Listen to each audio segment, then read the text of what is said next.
Okay, mbabuuzaako mwasuze mutya basabuli banyabo mwenna abatulaba okusinziira buli omu waasinziira mwebale nnyo kutulaba subscribe share and bw'oba osazeemu tetukuyinaako buzibu kasita osala n'otuteerako walaga nti content omugye ku YouTube channel yaffe abantu bajje balaba okusukka gwe k'oba osaze. Nyongera okwebaza mwenna ababusaalasala ne mu butambuza student wa Dr. Kwefu najja n'oŋŋamba nti we lady tukwagala nnyo weebale nnyo okutambuza bubaka buno. Nnaku z'omwezi 2 tutuuse mu kitundu eky'omwaka ekyokubiri. Tuyingidde second half guno gwe mwaka ogusalawo emyezi 6 egisooka then tuyingira emyezi 6 egiddako. Bintu bingi bisobola okukyuka mu second half. Tubirabyeko nnyo ne bikyuka emyezi 6 bibadde birala emyezi 6 ne biba birala kasita osigala ng'oli mulamu. That's the principle. You need to stay alive. Everything is possible when you are alive and when you do have God. Kakasa nti Katonda oli naye then ebisigadde bijja kusoboka. Wetutukidde olunaku olwaliro tugenda kuyitamu ensonga nyingi ezatambudde mu weekend naye ngenda kulondayo ezo zendaba nga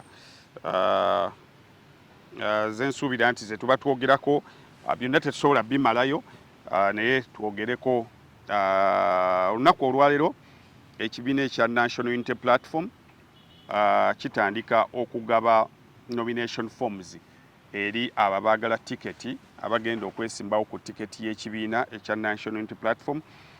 Member of Parliament, Member of Parliaments, District Chairperson, Mayors ku mitendera gyonna, Chairpersons ku mitendera gyonna, then ne bakansala balina okujjayo empapula okutandika batandise okutandika ng'ennaku z'omwezi lumu, that is yesterday, naye batandika leero because today is the working day paka ng'ennaku z'omwezi 23 bagenda kuba bajjayo. Then abalala waliwo kategole y'aba MP mu empapula muzigira ddala ku kitebe. Kategole y'aba Member of Parliament, District Chairpersons, City and KCC Division Mayors, KCCA Councillors, LC3 and LC5, Wakiso District Councillors, LC3, LC5. All other applicants may submit their expression of interest to the respective constituency registrars. Biri waggulu musobola okubijja ku kitebe kwennyini kwe mubijja, naye abasigadde abali wansi w'ebyo byensomye mwe musobola okugenda ku ofiisi zammwe, ofiisi z'abaregistrars abali mu bitundu byammwe, naye nga foomu osobola okugifuna ku mutimbagano. Foomu osobola okugifuna ku mutimbagano ng'ekiwandiiko ekyo kye bakuteereddeyo bwe kiri, osobola okukigaziyaamu n'ofunako details. So tubaagaliza process ennungi nga bwe tugitandise, bwe beetambula ebeere smooth munda mu kibiina. Mbagaliza process ennungi kubanga tuli mu kulwana kutereeza election process yaffe. Election process yaffe nga teteredde tewali kirala kigenda kutereera bulamu bw'ensi eno mubalayirira. Era video zensinga okukola mbagamba nnyo minus organizing the political kingdom of the country, tewaliwo kirala kisobola kutereera because nothing is independent of the political climate. Nothing, be it entertainment, be it agriculture, be it everything, byonna byonna binyonyonta ku political climate of the country.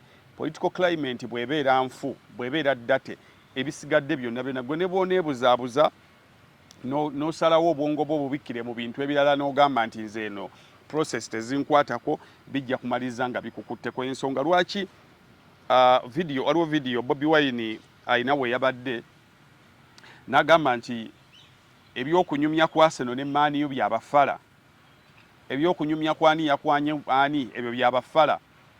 Kakati nendaba ab'obwongo obwongo buli biased, obuta dissectinga nga babuukidde ne bawa endowooza zaabwe okusinziira ku biasness. Omanyi ka tulina ekizibu kino nzize nkyogerako ebbanga. We have a problem of differentiating Bobi Wine from Robert Kyagulanyi Ssentamu ebibiri tulina problem ebidifferentiatinga kakati abayina bias about Bobi Wine nga nsonga za music nsonga zaabwe ziri personal balemererwa okudifferentiatinga between him and Robert Kyagulanyi Ssentamu ensonga ki ebigambo byayogera ebiseera ebisinga babitwala olukiwulira bwe bati basooka bakitwala mu ngeri eri very shallow ne basooka baleetamu entalo zaabwe eziri personal nga tebategedde ani nga tebategedde the gist of the matter gyabayogeddeko now so abantu bangi balemwa okwawula wakati wa Robert Kyagulanyi Ssentamu ne Bobi Wine ne bamissinga the gist of the matters z'abayogeddeko kiruma nina ndoza video nyina even before that video Bobi Wine nga tebannagita ku saturatinga video gye twakola last week on Thursday ku Vibe Life I talked about it nti kiruma okusanga abavubuka nga bamanyi ebintu ebyaffe ebya bulijjo eby'olubalaato naye ng'ebintu ebyamakulu tebabimanyi example gye nawa nagijja actually na mu ggwanga lyali lya I think guy oyo alina YouTube channel ali either Ghana or around mu West African countries awo ali yagamba nti kiruma nnyo this generation okugisanga nga they don't know Steve Biko nze nenkikendeeza wano negamba nti kiruma nnyo okusanga abavubuka nga tebamanyi bw'omubuuza Kayiira tamumanyi tebamanyi Andrew Lutakome Kayiira tebamumanyi oyinza obbasanga basinga tebamanyi Paul Kawanga Ssemwogerere slowly by slowly we are losing ourselves mpola mpola tugenda twefiirwa mpola mpola bwe twali tugenda okulaba omupiira gwa PSG ne Inter Milan nalabye ezi lives zabadde nnyingi eza TikTok nga bapredictinga I participated mu zimu kuzo naye obwongo nga buŋŋamba singa abavubuka bano basobola okubaayo ne TikTok lives zino bwe ziti nga badiscussinga national issues si buli kaseera because statement eno ekugamba nti ebyaselo ne Mani byabafala tekitegeeza nti bakugambye nti biveeko naye tekitegeeza nti byolina okubeerako buli kaseera gwe buli lunaku nga off head omanyi line-up ya PSG off head omanyi line-up ya Barcelona but off head tosobola kumanya lwaki tuyina load shedding mu Uganda essaawa zino abavubuka amasannyalaze kyekintu ekyamakulu ekikulembeddemu ebyo ebirina okubawa ssente era amasanze bwe gatandise okuvaavaako bizinesi ezisinga ziri wansi naye omuvubuka tasobola tebasobola kudisikasinga ne bw'ogenda ku street off head n'obabuuza nti lwaki amasanze gavaavaako nobody knows bamanyi kimu umeme yagenda n'ekitongole ekipya ekiriwo ekya UEDCL batono abasobola n'okubuulira infulu kyeki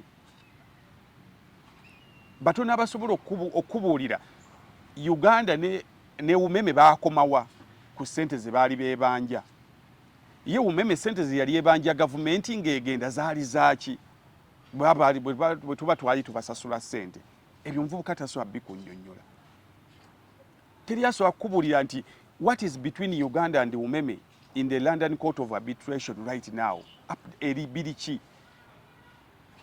era musango ogwo bwe batuuka kitukosa tutya ng'eggwanga eba bavudde ku billions kumpi 8 nga bagenze mu 1 trillion like ng'omuvubuka ategeera amanyi nti essaawa yonna akatike okukulembera eggwanga lino gwe bagenda okukakwasa. Let's narrow it down to our family picture. Gomanyi bwe mubeera mu family nga essaawa zino muyina abavubuka mu family zeewammwe bali between the age of between 25 kankyambuse 25 and 40 naye nga abavubuka abo tebamanyi tebasobola na kunnyonnyola nsalosalo za ttaka lyammwe we ziyite ezeki we baziika. Tasobola kukubuulira nti tuyitira wano bwetu ne bwe tuti. Tasobola kugamba nti ewaffe bwe tuba tunaaziika lino lyekkubo lye tukwata nga tabimanyi bwe tulaba nti kiba kyeraliikiriza. It's like having your son nga tasobola na kumanya mannya go naye ng'amanya amannya g'abaneiba. Bye bintu bye babagamba nti bino byonna byonna gwe okubeera nti omanyi Arsenal ne Man U, gwe okubeera nti omanyi Arsenal ne Man U, omanyi Liverpool, omanyi ebyo bimanye as a by the way in your leisure time. Si bye birina okubeera main business, birina kubeerayo side business in terms of knowledge. Nga buli muntu bw'alina main business n'ogaa nti nze omulimu gwange omukulu gwakola ku CBS, then side business nkola bwa MC. Kakati buli kyonna kyonna ekijja nga kikuwa business osooka kuliyazinga with your main business. Nomanya CBS neetaaga ssaawa mmeka, then n'osooka ofixingamu obwa MC, n'osooka ofixingamu ebyokukwata YouTube channel, but you don't forget your principal employer, that is CBS. So where is the principle when it comes to knowledge? How you are governed, because how you are governed determines how you go with your day-to-day life. Tutegeeragana. So bantu bangi tumanye ebintu bingi ne tulwane ng'abavubuka bwetuba. Let's discuss bwe twali tugoberera bino ebikenya ebibaddewo, kwekalakasa kwekenya ekubaddewo, they were successful because they had knowledge of what was going on in the parliament and in the political arena of the country. Nefe, what do we know? What do we know? Tumanyi kimu, Bobi Wine yali mu bintu bye, yamanyi n'ebintu bye. Ekyobula one time Chameleone yagamba ebyobufuzi byannema kanensalawo nze nzigendo neekubira endongo yange Bobi Wine abeereyo mu byobufuzi bye. You cannot be independent of politics. You can't.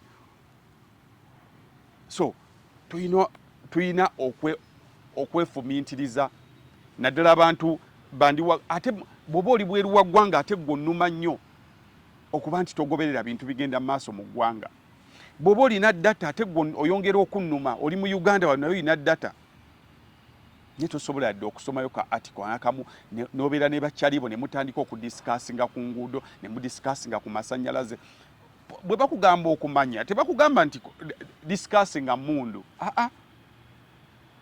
Olina okubeera nga oli mwogi amawanga agasigadde awo gatulekedde. Ensonga lwaki olaba nti ffe buli wetufubutuka wano, buli muntu ava wano ayagala kugenda kukola bwakadaama, ayagala kugenda kukola sinti bwe yeetaaga, wabula byebiriyo. Ne bw'otuukayo olina okwebuuza nti nze bwe nfubutuka wano ne ŋŋenda mu mawanga g'Abawalabu, empisa gye mpisibwamu n'abava mu mawanga amalala bazze okukola obwakadaama nabo bwe bayisibwamu, nabo ensasulwa gye nsasulwamu nabo gye basasulwamu. Kiddayo in the political arena of their countries. How do their countries negotiate with host countries ezammwe? Bwe bamiitinga banegotiatinga biki about you? Because however much oli Saudi Arabia, however much oli America, however much oli Bungereza, however wonna gy'oli osigala ng'oli munna-Uganda. Osigala nga Uganda ekuvunaanyizibwako. Kakati gwe bw'oba mu mbeera gy'oli nga temusobola kukolayo lives zammwe nga mudiscussinga ku mistreatment, nga mudiscussinga about poor payment, nga mudiscussinga about amakampuni agabatwala, nga musobola okudiscussinga ne mukola groups nga zidiscussinga ku kwegatta, zidiscussinga muzimanyi topics zammwe ze mudiscussinga. Amazina challenge situziganye, challenge muzikole mu nnyimba ez'enjawulo, ne challenge ng'ozikola mu nnyimba ez'enjawulo. Noonya n'ennyimba nga zikugattako. Ate si bw'okola challenge mu luyimba lw'omukwano olwazze, bw'okola ne challenge mu luyimba oluleeta enkyukakyuka mu Uganda olwongereyo, kubanga awo ebyafaayo byaffe we biri n'ebiseera byaffe by'omu maaso we biri tutegeeragana. Bwe tukkirira wansi twabadde ne Cedric batwagenda okuyingira weekend nga Cedric Babundirima mulwadde yava wano kugenda Rwanda bwe yatuuka e Rwanda n'afunamu heart attack ne bamubuusa ne bamutwala e Nairobi ne bamutwala e Kenya okumujjanjaba. Famire ye ne bafulumya ekiwandiiko nga banoonya $3,000 ejja $, basobole okumutereeza omutima. As usual, because it wasn't news, okufuna mixed reactions eri abantu abagala enkyukakyuka weereza obubaka obumookinga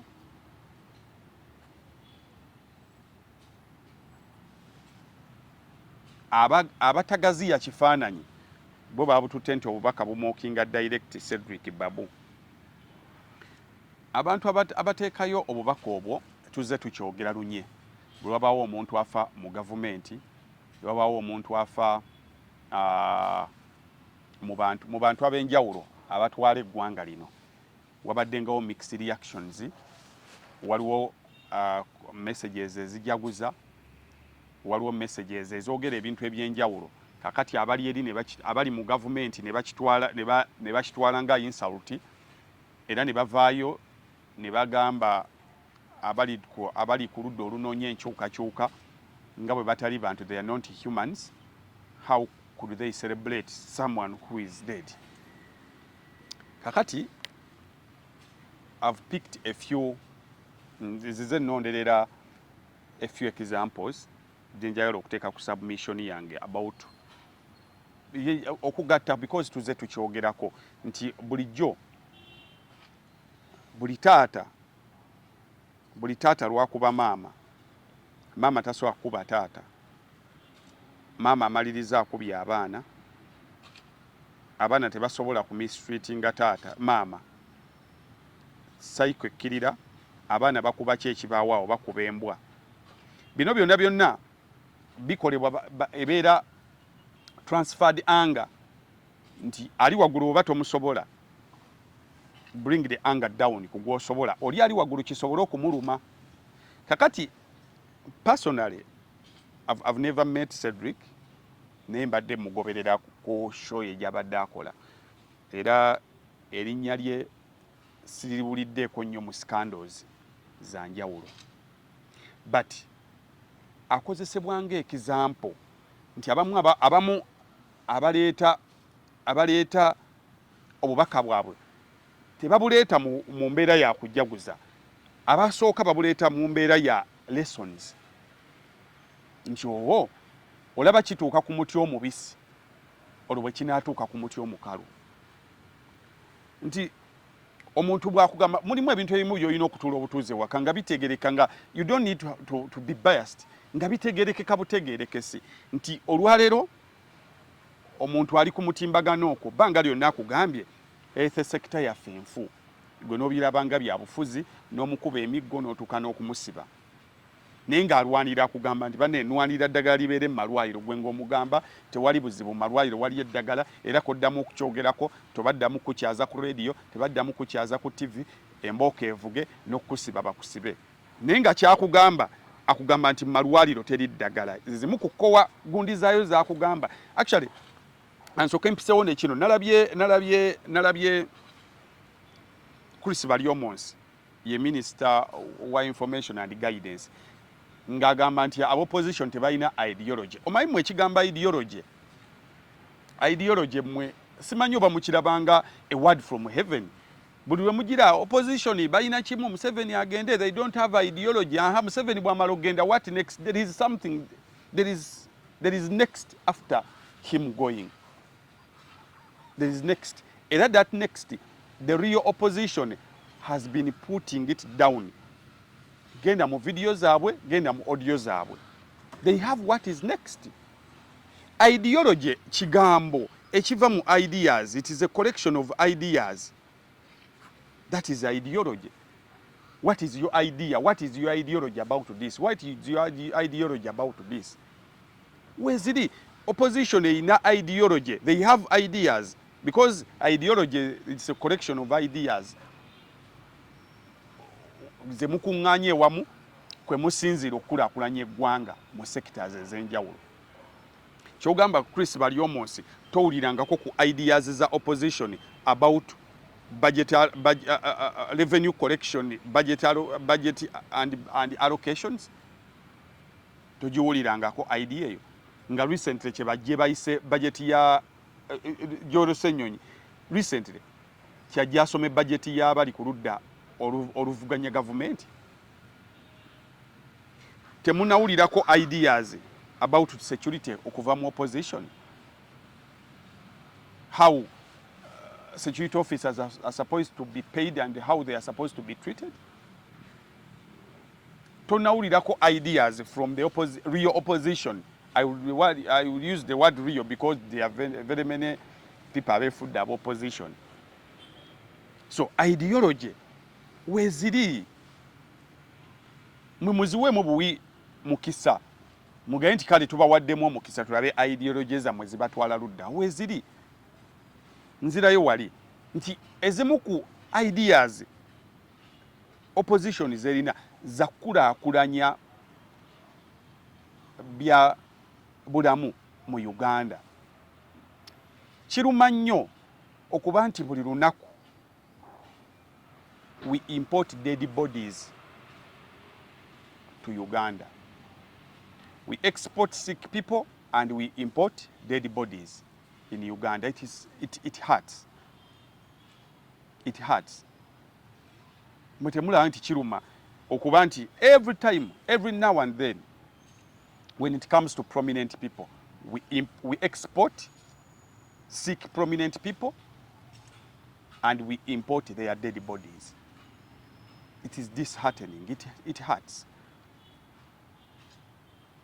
Because at least for them, they can afford being exported when they are sick. How about the Wanayinchi? How about someone who is down deep in the villages?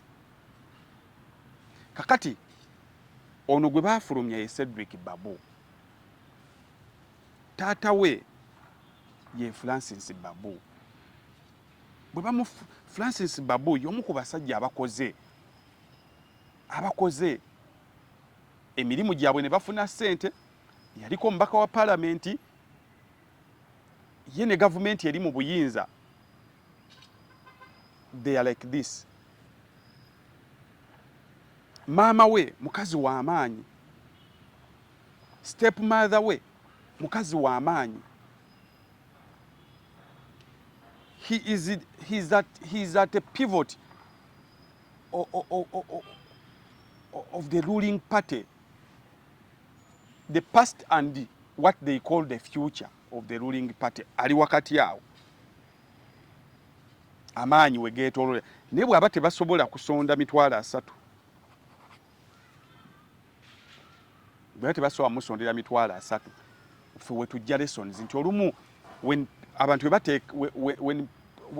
bwe bateekayo statements bweziti ku mitimbagano, sometimes abamu they are not mocking, they are sending signals nti embeera mbi. Bw'abanga oyo ali well connected to prominent people asobola okubulwa 300 ejja $. How about me? Kyovulaba omuntu asobola okugamba nti mu Uganda you are just one sickness away from bankruptcy. You are just one sickness away. In Uganda, you are just one sickness away from bankruptcy. Teriiyo omuntu akuŋŋaanyiza ssente zisobola kumuyisa mu bulwadde mu Uganda, taliiyo. Kakati bwe kiba nti abasobola n'okukwatako mu z'omuyo w'omusolo, their associates are suffering to this extent. How about we abasonda 10-10? Kakati gye ddoboozi eryawamu erisobola erijjanga ekyokulabirako kye tufuna mu Cedric ng'afudde.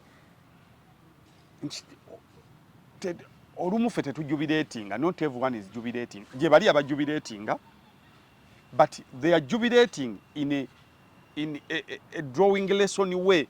They want abantu bagala kubazuukusa abatukulembera, bagala kuzuukusa n'abo batebinkwatako. Then ne tugenda ku point number 2 eya Mukale. Yes, okusinzira ku mbeera eriwo osobola okuba ng'obadde muntu mulungi, but mbulira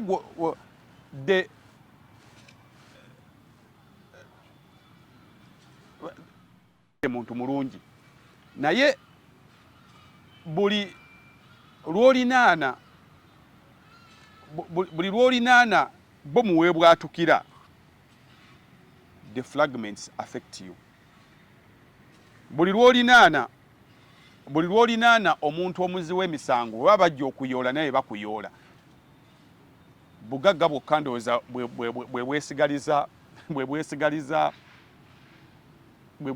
bwesigaliza option y'okuba nti bw'otambula n'omugagga gwe tekikufuula mugagga. Bwe baba banoonya abagagga ate bakwano b'abagagga tebabanona, naye babantu banoonya abazzi b'emisango n'emikwano gye babayooleramu. Kakati buli lwolinaana abantu be bayinako obusungu obwo buba transferred to you. So Cedric yasafarinze the fragments of anger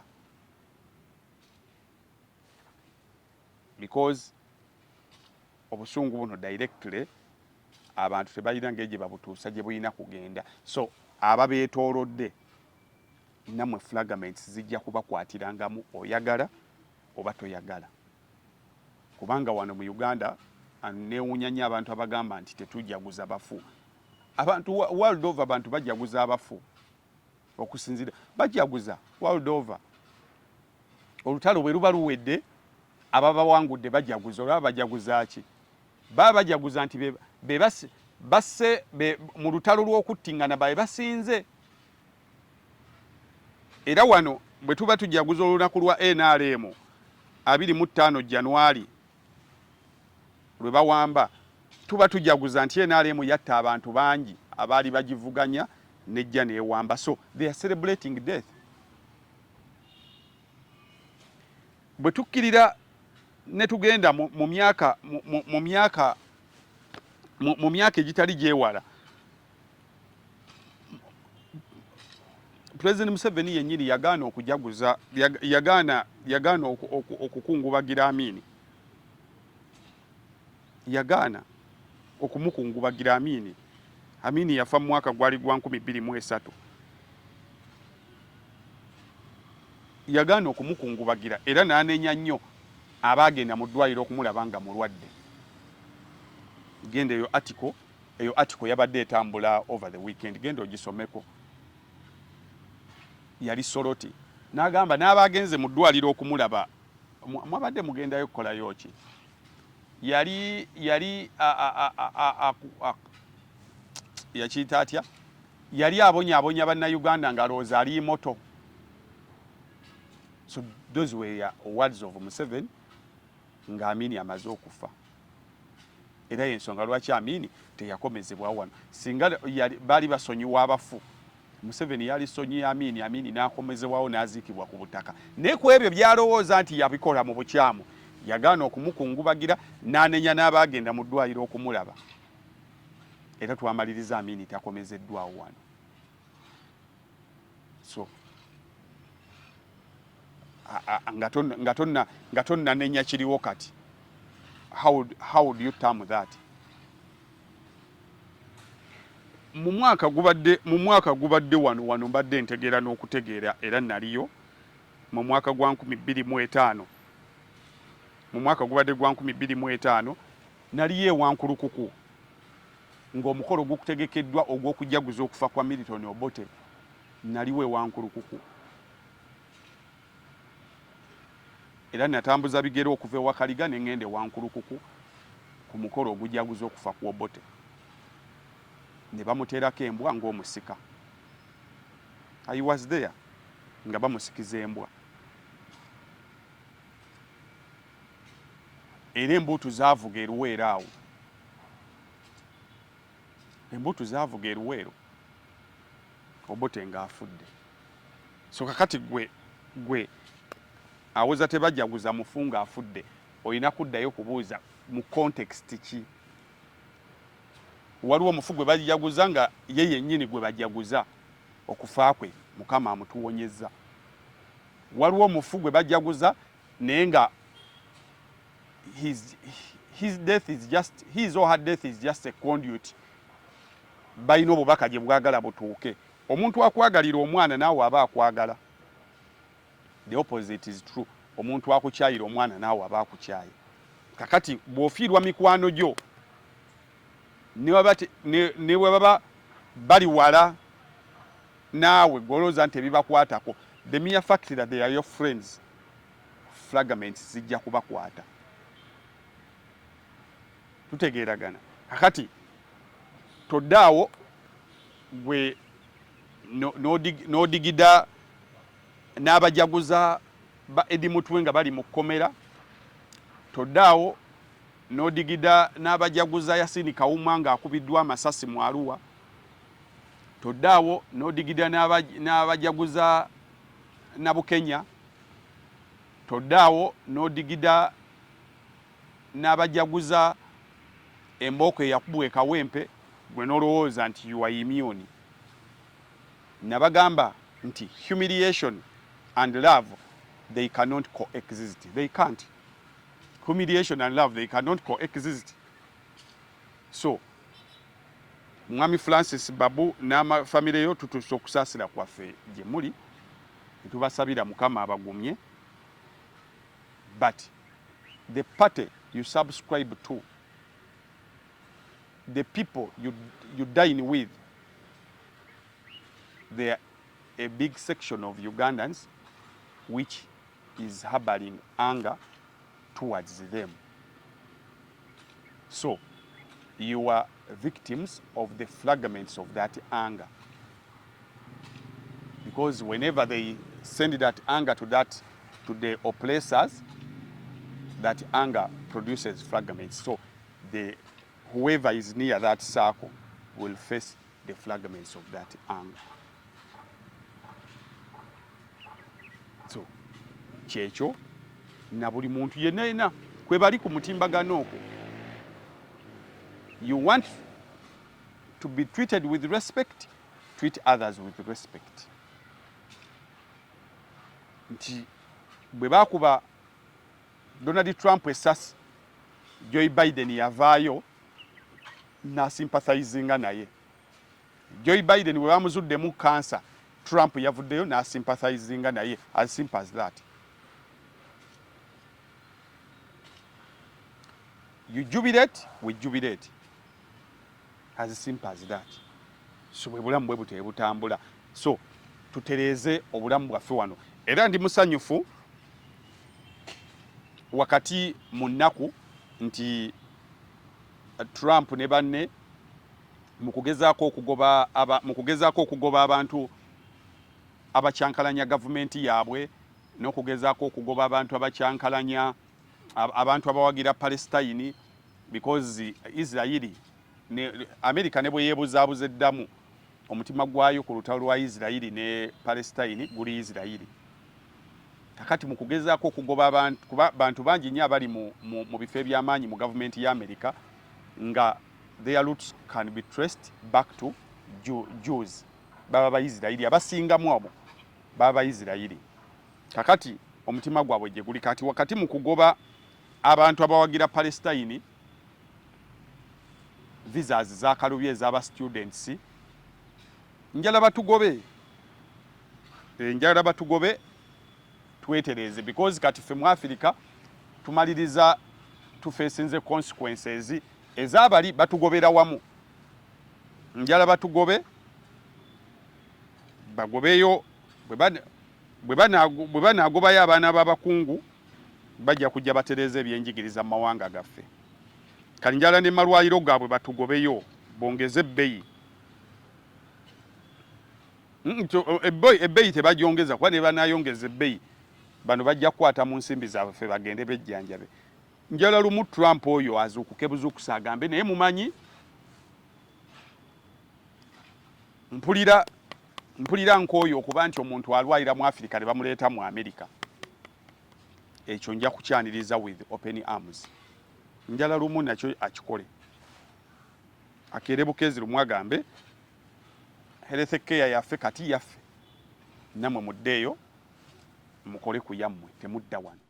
Awo tujja kutereeza mulago, tujja kutereeza amawanga gaffe.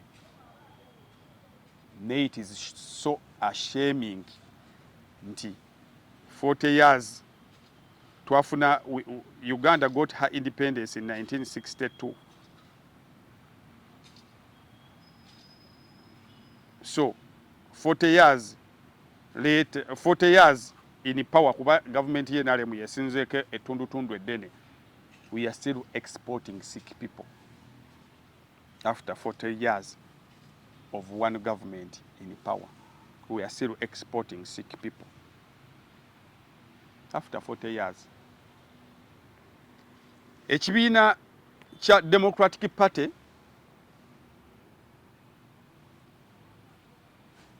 kiri mwankole bali mu kulonda, bali mu kusuula, si mu kulonda, bongera kukisuula, si nti bali mu kusuula kalulu, bali mwankole bongera kukisuula already kyagwa, kati kye bali mu kukola bongera kukinyikayo mu ttaka. Democratic Party buli lwogiraba mu mbeera bwetyo nandibadde mu mbeera ejaguza because I do not subscribe to it. I do not subscribe to political parties. I subscribe to what is right. Kati nandibadde mu ssanyufu, but ekinnakuwaza whenever the number of people who are joining the wrong side increases, me who subscribe to the right side nyongera kunakuwala. And I don't subscribe to political parties or to individuals. I subscribe to what is right. So omuwendo gw'abantu bwe gweyongera okuba omungi ku side y'ekikyamu nyongera kunakuwala nga nze subscribinga ku kituufu.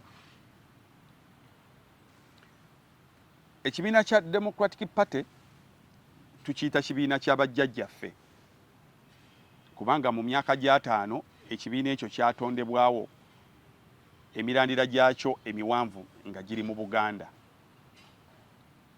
Ne bwe tutuuka essaawa zino nti ne anthemu ya Buganda tesobola kuyimbibwa, tekkirizibwa kuyimbibwa, nga kiina olukuŋŋaana ng'olwo. Gwomanyi okuba nti jjajjawo yakwata ettaka n'aliwo ekkereziya oba n'aliwo omuzikiti, ne kituuka ekiseera ng'erinnya lya jjajjawo terikkirizibwa kwogerwako mu lukuŋŋaana lw'omuzikiti oba olwa kkereziya eyo. Ebimu ku byandisappointinze mu lukuŋŋaana olwo.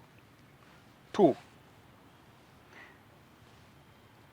Ntunuulira amaziga g'abajjajjaffe ababaddewo mu kibiina ekyo okuva mu myaka gya 5, Benedicto Kiwanuka, Paul Kawanga Ssemwogerere, abasimba ekibiina ekyo ne kifuna emirandira mu buvuyo mwonna obwali obw'amaanyi, ekibiina ne bakiwanirira ne kisigalawo. Bwe kitunuulira essaawa zino tolema kuwuliriza luyimba lw'abasudde wagamba nti abaafa ke kabatanda ne bakyusa obuufu, bazingula kiro engugu bakyuse. Ekibiina kino kizze kitambulira mu mikono egy'enjawulo era kizze kikola ebintu eby'enjawulo mu byobufuzi by'eggwanga erya Uganda. Era the current crop of leadership eyina akakwate ku kibiina ekyo ekya Democratic Party even the yesterday crop of leaders, they are grandchildren of that political party. The yesterday leaders integeeza ababaddewo mu ddala mu ludda oluvuganya gavumenti, ababadde ab'amaanyi paka mu kalulu ka 2021, that generation of opposition yonna ebadde emabegaawo yonna erina akakwate ku Democratic Party kuviira ddala ku Museveni. Bonna bakonfesinga nti baali ba DP paka mu kalulu ka 2021. Eno mu maaso abasigadde bazzukulu ba Nakabirye, ba Bobi Wine, baani abo bonna bazzukulu ba Nakabirye aba Democratic Party. Waliwo ekintu kimu Nobert Mao kyagaanye okukkiriza nti kyagaana okukola, kyekyokukwata DP neefumbirwa gavumenti eba mu buyinza.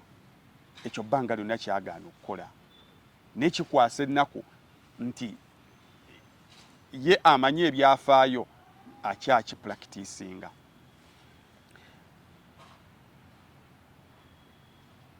Obote bwagenda, Obote wano Benedicto Kiwanuka yaweebwa ogufo DP neefumbirwa Idi Amin, ne batambula bonna. Ebyavaamu mwabira ba Benedicto Kiwanuka kuva mu bulamu bwansi eno. Obufumbo obwo tetulina kye twabufunamu.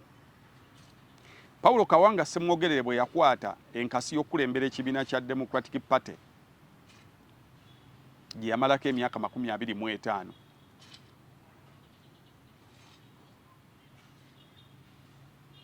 n'ayingira mu kalulu ka 8, Democratic Party ke yawangula, UPC n'ekabba, UPM n'ekwata kyakubiri, UPM ye ya Museveni n'ekwata kyakusatu, UPM ye ya Museveni, UPC n'ebba akalulu ako n'ekacyangamisa. Eyakwata ekyokusatu UPM yanyiiga nnyo n'agenda mu nsiko. DP abaaliwo nga bagamba we need to set a precedent, tukooye bino ebintu by'entalo okubeera nga gavumenti zikyukira mu ntalo era ebimu ku byabagaana okugenda mu nsiko, nga beewala baagala kuteekawo precedents, because omuntu yenna buli lwakuteerawo precedent ennungi ne bwetwala bbanga ddene okukola ogiwanga ekitiibwa. Ensonga lwaki nti bw'ogenda e Kenya, musajja wange Kenyatta eyakavaako lutaddeko is more president than Ruto aliko. Bwe tutuuka in terms of respect, ekitiibwa kyafuna, emirembe gy'ayina gy'amanyi nnyo n'okusinga president aliko, because he set a precedent. Buli bakuwulira ng'oyagala okutigaatiga mu ssemateeka nga Ruto bwawulira bwe envuvuumo bwe baziwulira, bakujuliza omusajja oli bw'aba akyali mulamu bamuwa ekitiibwa ky'amaanyi. Essaawa ya leero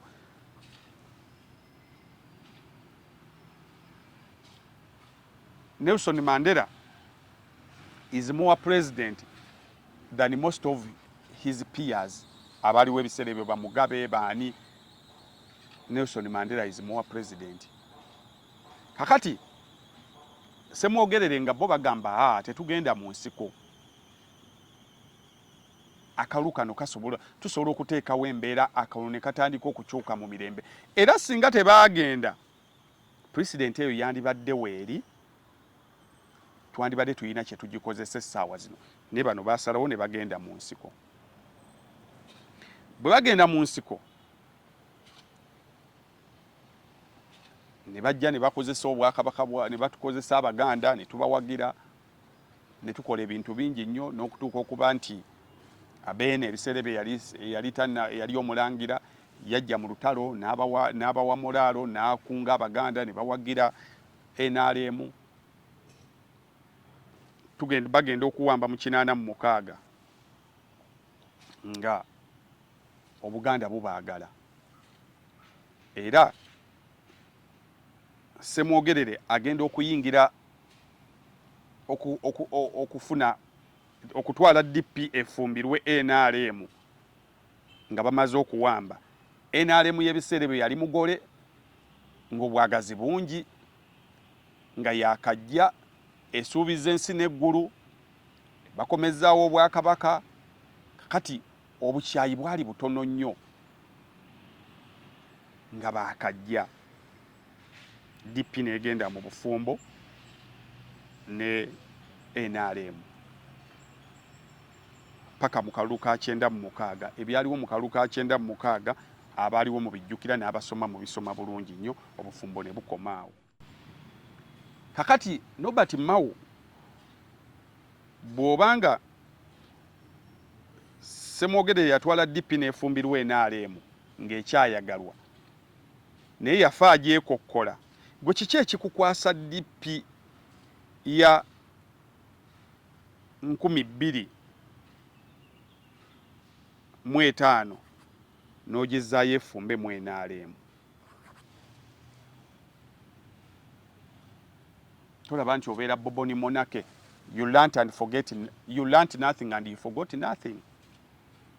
DP y'akaseera kano mu kaseera kano mwe tuli mu mbeera mwe tuli gwe n'ogizaayo efumbirwa NRM era obeera toyawukanye n'abawandiisi, obeera toyina kyoyize mu bawandiisi abakugamba nti since the year 2006 elections pluralism has struggled to find its place in Ugandan politics. State-sponsored infight and factionalism have driven away many of its traditional supporters. Bawandiika nti okuva mu 2006 pluralism has struggled to pluralism kwe kuba nti buli omu ayawukanamu ono n'atandika kino n'atandika kiri. Pluralism yaliwo eri emabega kuba ne Ssemwogere alina be yawangula ne bagenda bakola ekibiina ekyabwe ba Francis Bwenje n'abalala ne bakola ekibiina ekyabwe. Kakati bakugamba nti in our era kuba kati njala kubisembeza eno maaso bye tutegeera nti DP ya maaso wano etandika okubeera ne pluralism owa generation eyaffe mu kalulu ka 2006 kubanga baba wangula mu bwe baba kyangamisa mu 96 basigala bali kyekimu ne bajjanga bavuga mu 2006 state-sponsored infight and factionalism have driven away many of its traditional support. Nti infights ziba bino byenkugamba biri on record. State-sponsored infight. Kakati you forgot nothing and learnt nothing. Bwe bakugamba nti okuva mu 2006 fights zonna ezibadde munda mu kibiina kya DP ziri state-sponsored, gwe kiki ekikutwala ofumbirwe mu kibiina ekyo? Lwaki bwe muba mugenda mutabamiruka wammwe okukyusa obukulembeze, kiki ate ekisooka okutwaza abakulembeze banno abamu okubatwala ewa General Salim Saleh? Gwe tumanyi nti General Salim Saleh is the implementer of state projects. Is the implementer. Yensonga lwaki olaba nti EU bwe yazze ne ambassadors abalala okuva ku Bulaaya tebasisinkanye President Museveni badde boogera ku nsonga za tweets ezibatadde ku bunkenke, bagenze eggulu. Tutegeeragana. Kakati gwe oŋŋamba otya nti okubira mujjawe essimu akuwe ku magezi ku ngeri gye bazaalamu abalongo? Oŋŋamba otya nti okubira mujjawe essimu akuwe ku magezi engeri gy'alina okusanyusaamu omusajja wammwe? Okubira General Salim Saleh abawe ku magezi engeri gye muyinza okukulaakulanyamu ekibiina kya DP kijjeko gavumenti.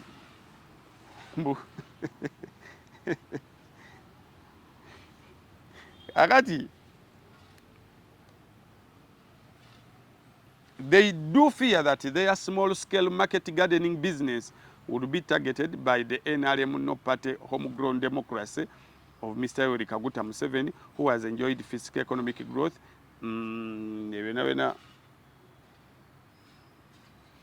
Ebyo tebikuyamba, ekibadde kikuyamba kiri wali waggulu kyenajja on record. Kakati byonna ebigenda mu maaso awo abantu b'ennenya beba sebamala kuba eŋŋumi yo yavuze engumi bwe mala okuvuga n'abamu bagendedde ku bisago era akalulu kagenda mu maaso era Mao bagenda kumulangirira. Byabavunaanye bayimbye oluyimba lwa Buganda, bayimba twagala Bobby si Mao, abavunaana okuba nti bayimba Bobby Wine, ye teyeevunaana kuba nti ebimu ku bye yaleese ku mmeeza abagamba nti mwali badde munneebaza nnyo kuba kati DP ngifudde y'amaanyi esobola n'okukola emirimu nga teri interrupted by the state. So what did you give the state in exchange of you having your projects move smoothly? What did you give them in exchange? Because ebibiina ebyenjawulo ebitukozesa Tabamiruka oyo NUP erina bye bategekaawo ku kitebe ne babagaana, PFF erina byetegeka, gwe wawaddeyo ki bo kye batannawaayo mu negotiation ezo. Kakati DP yo twagisiibula n'ekikwasa ennaku ensobola kingi discussinga because kibiina bimu ku bibiina binnansangwa nga bw'olaba KANU, nga bw'olaba TANU, bw'olaba ekibiina kya Nelson Mandela bakiyita batya wansi wale South Africa, bibiina binnansangwa ebyalwanirira byogamba nti ku bibegabega byabwe demokrasi waffe kwe yandiyimiridde. Naye babanga engumi evuga bwetyo, gwe omuvubuka n'otafaayo oli myaka 35, oli myaka 3, oli myaka 25 ne mutakolayo TikTok live discussinga ngumi eyabadde mu kulonda kwa DP, butya bwe affectinga demokrasia, butya bwe affecting okulonda, butya bwe affecting enkyukakyuka.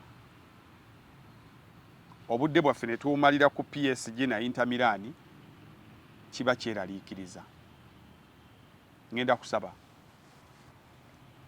buli muntu nga oli mu kibiina kya DP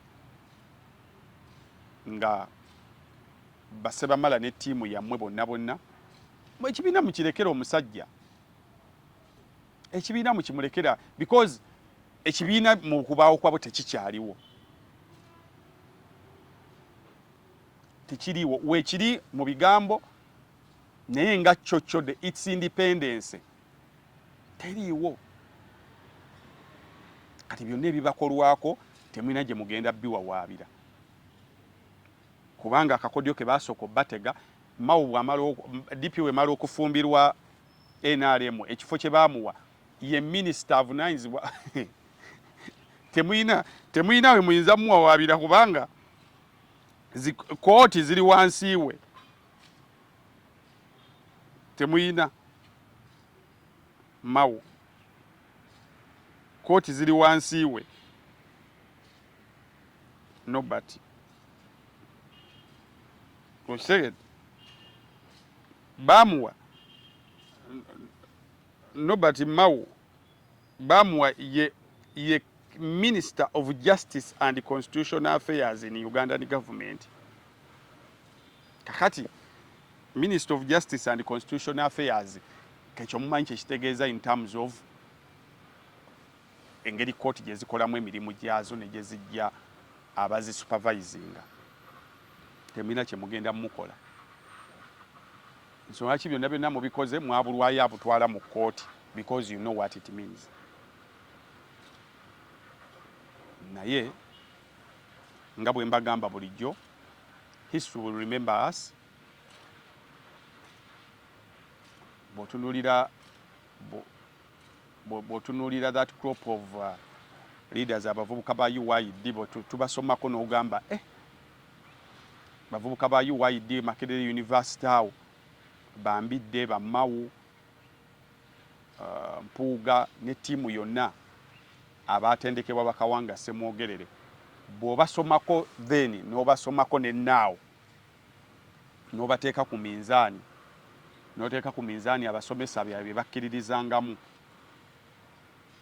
you wonder n'ogamba indeed time changes very many things. Nosigala ng'olina kukwata ku ttama n'ogamba nti Mukama katukusabe gy'oli waggulu eyo. At a certain point you remember us. You remember Uganda. At a certain point you remember our services, our health care, our defense system. You remember our job sector. Ojja kutujjukira lumu kubanga gwe wajjukira Isirayiri mu Bayibuli n'ogamba nti Sawulo byakozeeko bimala ekimala n'otandika okuteekateeka ka Dawudi.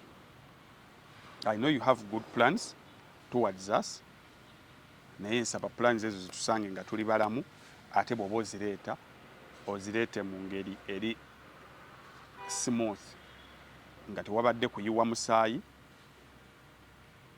n'akatono, ozireete mu ngeri smooth, because yonna wabadde okuyiwa omusaayi n'obutono obubaddewo bumaliziddwa nga buvuddewo. That is Libya, that is Somalia, that is Iraq,